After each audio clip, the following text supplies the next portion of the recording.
Welcome back. Recent data shows women are leaving the workforce at some of the highest levels in history. The Bureau of Labor Statistics says an estimated 455,000 women left the workforce between January and August this year.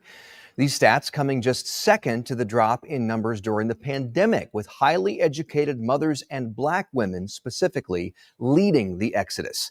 The reasons behind the fall off are multifaceted, with the main factor, we're told, being rising costs of childcare and early education. Economists say if the numbers continue to drop, the losses could stand to erase historic gains and risk stifling U.S. economic growth. No, that's not it.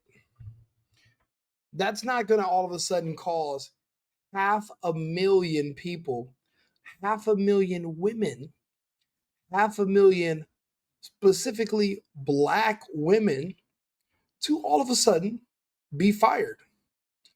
What do you mean 455,000 women just left the workforce? Like, okay, you know what this reminds me of? Remember the movie Office Space, where he goes in for the interview, and they say, "We see here you've been missing a lot of work," and he says, "Well, I wouldn't say I've been missing it."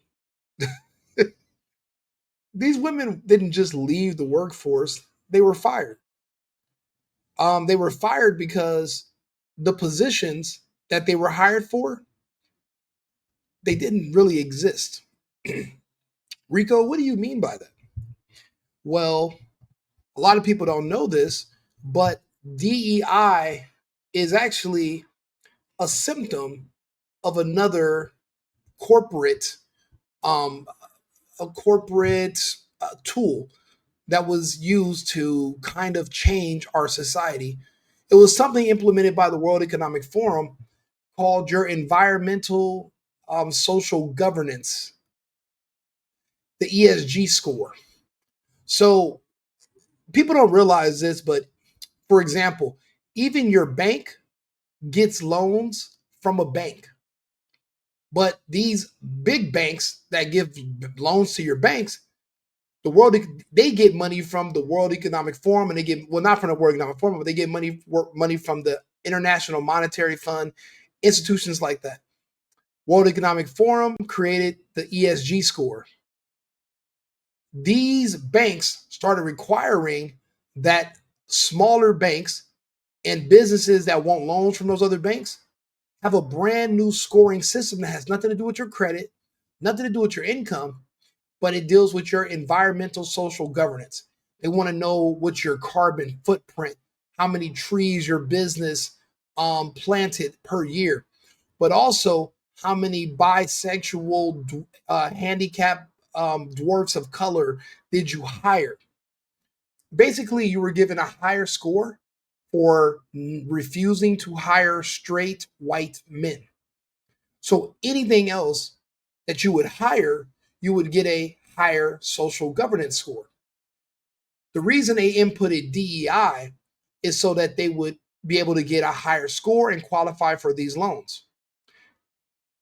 What they would do is they would create positions for women of color that didn't really exist, and that would help them qualify for the loan, because even if they're paying these salary to these women, it still makes up for it when you're getting the funding from these other banks. So yeah, you're taking a small loss to cover these salaries, but it's better than not receiving nothing or not qualifying based on your ESG. So to reach your ESG goal score, you had to implement DEI so that you can get in those people. What's happening is what they're calling what I would refer to as a realignment. Things are coming back into focus. Sanity is returning to the country. We're no longer living in the clouds.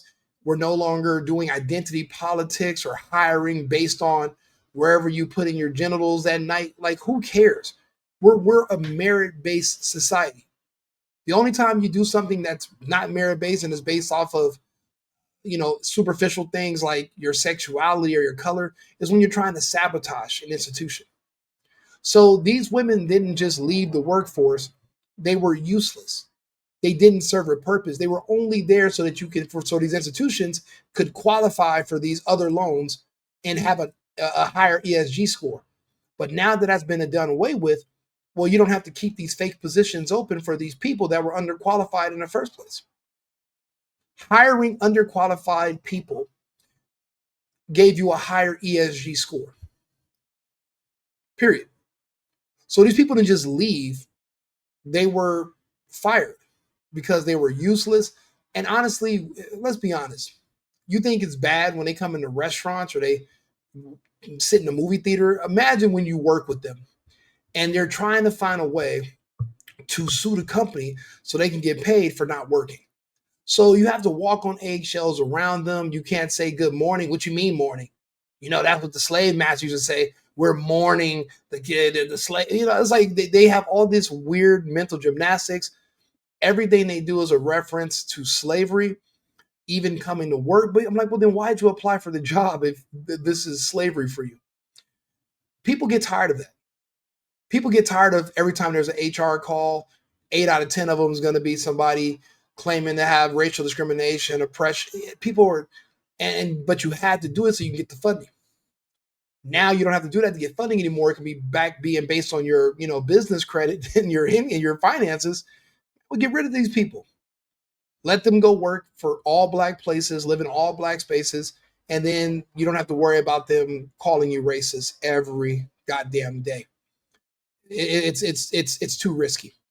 So no, I don't know why these institutions, these news stations, want to be disingenuous and lie to you. It was all these positions didn't exist. Think about it. You don't lose 450,000. You don't lose 300,000 government employees, and then the government doesn't buckle. That means these positions weren't important in the first place. So why did we have them? Well, now you know.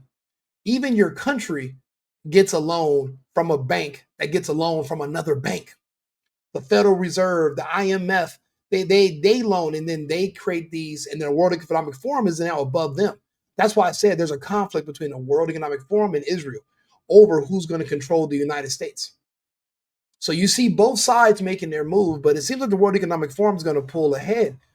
However, if they displace Israel, if they displace the Zionists for control over our country, I don't know. Do we prefer the enemy that we know or the new evil enemy that we don't know? I guess we're going to just have to find out when the smoke clears. But no, these women didn't just walk away. These jobs were pointless, useless, and the only purpose they served was to just look good on paper so that these, so these companies would qualify for these loans. So now you guys know what happened. It's not a secret. I just hate that everybody's just so scared to tell you guys directly what's going on. So here I am to do all the telling for them. You're welcome. The single boyfriend, right-wing Rico Limbaugh. Rico Rush Limbaugh. I'll be back in about an hour. We're going to be on live again shortly, and I'll see you guys in a little bit. And thank you for tuning in. Oh, and like my page, share the video. If you have any comments or you agree or disagree, either way, I want to hear what you have to say. Thank you to all the new subscribers, and I will see you guys again shortly. I've been needing to find a new apartment, which has not been easy with credit as bad as mine. Luckily, I found cosigning.com. They connected me with a cosigner who helped me get my dream apartment for me and my dog. I just paid a small fee and was able to move in fast. Get the cosigner you need for the apartment you want. Check out cosigning.com today.